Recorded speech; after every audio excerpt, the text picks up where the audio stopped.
Good morning to all of you.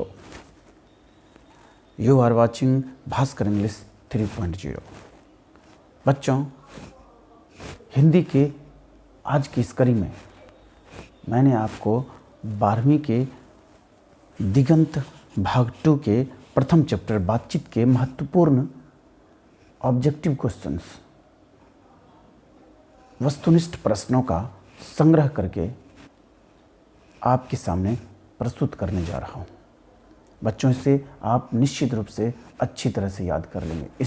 इनमें से कुछ प्रश्न तो पूछे जा चुके हैं और कुछ प्रायः पूछे जाते रहते हैं।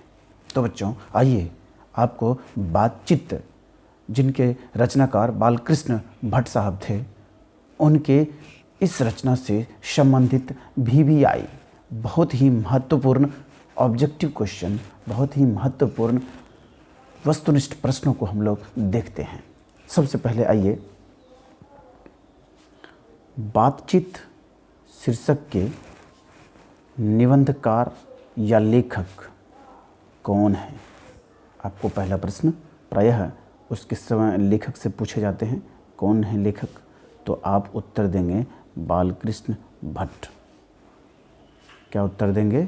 बालकृष्ण भट्ट। फिर आइए बच्चों, दूसरा महत्वपूर्ण प्रश्न है, बालकृष्ण भट्ट का जन्म कब हुआ था? तो उत्तर आप लिखेंगे 23 जून 1844 ईस्वी को। 23 जून 1844 ईस्वी को उनका जन्म इलाहाबाद यानी उत्तर प्रदेश में हुआ था। तीसरा सबसे महत्वपूर्ण क्वेश्चन है बच्चों, बालकृष्ण भट्ट का निधन यानी मृत्यु कब हुई थी? निधन कब हुआ था या मृत्यु कब हुई थी? तो आइए इसका उत्तर जानते हैं। 20 जुलाई 1916 ईस्वी को। आइए चौथा प्रश्न को देखते हैं। बालकृष्ण भट्ट का निवास स्थान कहाँ था, अर्थात वे कहाँ जन्म लिए थे, कहाँ उनका जन्म हुआ था, किस राज्य या जगह से उनका संबंध था? तो इलाहाबाद उत्तर प्रदेश, उत्तर प्रदेश के इलाहाबाद में उनका जन्म हुआ था। याद रखेंगे बच्चों। पांचवा जो महत्वपूर्ण क्वेश्चन है, जो पूछे जा चुके हैं आपको इससे पहले 2020 या 19 में, उसको देखिए। बालकृष्ण भट्ट के पिता का नाम क्या था? तो उत्तर होगा बेनी प्रसाद भट्ट। यह बच्चों 19 या 20 में आपको पूछा जा चुका है, बालकृष्ण भट्ट के पिता का नाम। फिर देखिए, बेन जॉनसन से संबंधित कुछ क्वेश्चन आप जानिए। तो 6 नंबर क्वेश्चन में है बच्चों, बेन जॉनसन अर्थात जो पाठ में इनका जो बात या विचार प्रस्तुत किया गया है, बेन जॉनसन से संबंधित बातें इनकी कही गई हैं। बेन जॉनसन साहब एक बहुत बड़े राइटर थे वेस्टर्न इन कंट्री के, पश्चिमी देशों के। तो बेन जॉनसन ने क्या कहा था, पाठ में इनका वर्णन है। बालकृष्ण भट्ट साहब ने इनके बारे में कुछ बातें कही कि उन्होंने क्या कहा। तो उन्होंने कहा था अपने लेख में कि बोलने से ही मनुष्य के रूप का साक्षात्कार होता है।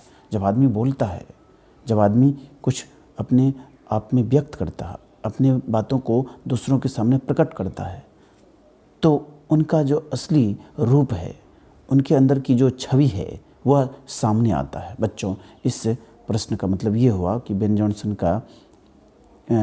ने क्या कहा था या उनका क्या मत था। तो आप कहेंगे बोलने से ही, उनका जो था मत वो था कि बोलने से ही मनुष्य के रूप का साक्षात्कार होता है, अर्थात उसके अंदर की बातों का पता चलता है, उसके व्यक्तित्व की छवि का पता लगता है। आइए 7वां प्रश्न हम लोग देखते हैं। एडिसन का क्या मत, यानी एडिसन का मत जो है वो क्या है, उन्होंने क्या विचार अपना प्रस्तुत किया बेनी भट्ट के अनुसार। तो एडिसन ने कहा कि असल बातचीत सिर्फ 2 व्यक्तियों के बीच में ही हो सकती है। जो असल बातचीत है, जो बातचीत का वास्तविक रूप है, जो बातचीत की असली दशा है, वो है सिर्फ दो व्यक्तियों के बीच में असल बातचीत हो सकती है, वास्तविक बात हो सकती है। ये एडिसन साहब ने कहा था। फिर आइए बच्चों देखते हैं कि बालकृष्ण भट्ट की रचना बातचीत क्या है। पूछेगा कि जो बातचीत है वह किस प्रकार का लेख है, कविता है, कहानी है, निबंध है, क्या है? तो आप कहेंगे ललित निबंध या निबंध। आपके ऑप्शन में बच्चों जो होगा आप उस पर टिक मारेंगे, उसको सही निशान लगाएंगे, उसको आप भरेंगे। ललित निबंध हो या निबंध आप इसको कह सकते हैं। घरेलू नम्मा प्रश्न है बच्चों कि घरेलू जो बातचीत होती है वो क्या है? डोमेस्टिक जो कन्वर्सेशन होते हैं वो क्या कहलाते हैं? घरेलू बातचीत। तो बच्चों इसका जो उत्तर देंगे आप वो है मन रमाने का ढंग। जो हम लोग आपस में बात करते हैं, जो हम लोग आपस में कुछ बोलते हैं, तो उसको हम लोग क्या करते हैं घरेलू बातचीत में, एक अपने मन को, एक मन यानी कि अपने मन को रमाने का एक ढंग, एक जरिया हम लोग ढूंढते हैं। तो अगर पूछता है कि घरेलू बातचीत जो है वह क्या है, तो आप कहेंगे मन रमाने का ढंग, अर्थात मनोरंजन करने का ढंग या अपने आप में खुश होने का ढंग। मन रमाने का एक विशेष ढंग है ये सब बच्चों बातचीत,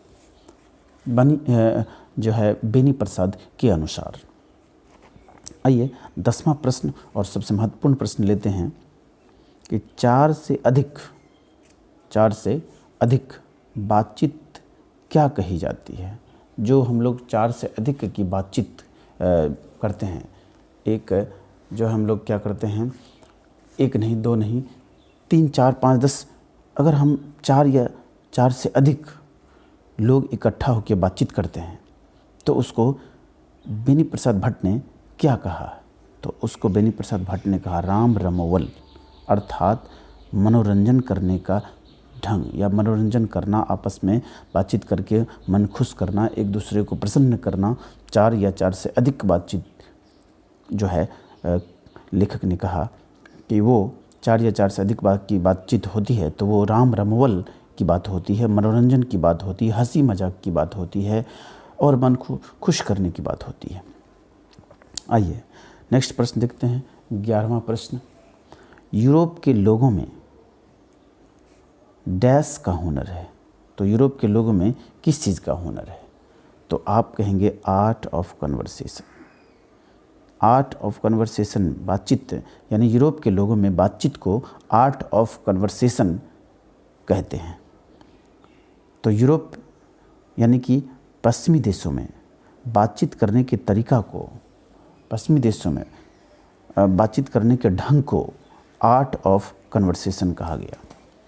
आइए बच्चों नेक्स्ट, बालकृष्ण भट्ट किस युग के साहित्यकार थे? ये भी कई बार पूछे जा चुके हैं बच्चों कि किस युग के जो है वो साहित्यकार थे। तो आप कहेंगे या तो आधुनिक काल दिया रहेगा ऑप्शन में तो उसमें लगाएंगे, या भारतेंदु युग कहेंगे बच्चों। आधुनिक काल, रीतिकाल वगैरह वगैरह रहता है, तो आप जो है आधुनिक काल के देंगे, और अगर युग रहेगा तो भारतेंदु युग या अन्य युग रहेगा तो उसमें से कोई एक देंगे। अगर दोनों रहे बच्चों तो आपको इनमें से दोनों या दोनों ऑप्शन को मारना है। आधुनिक काल भी थे और भारतेंदु युग के भी कवि थे, ये लेखक थे। आइए 13वां प्रश्न जो है वो है सबसे उत्तम बातचीत जो है बच्चों, सबसे जो उत्तम बातचीत होती है वो क्या है? तो लेखक बेनी प्रसाद भट्ट के अनुसार सबसे उत्तम बातचीत वो क्या है? तो उत्तर है अपने आप बात कर लेना, यानी कि स्वयं से बात कर लेना, अपने आप बात कर लेना खुद से, या उसको कह लीजिए स्वयं से बात कर लेना।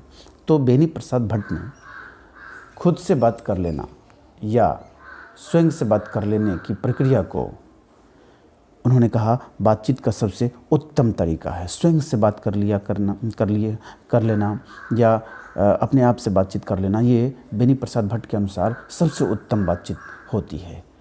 क्योंकि जब हम दूसरों से बातचीत करते हैं या दूसरों के साथ अपना दुख, अपनी शोक, अपना संताप प्रकट करते हैं तो बहुत सारे व्यक्ति, बहुत सारे लोग आपकी बातों को अनसुना करते हैं, वो ऐंठ कर चले जाते हैं, वह आपकी बातों को उतना तवज्जो, उतने महत्व नहीं देते जितना कि आपके अपने लोग देते हैं।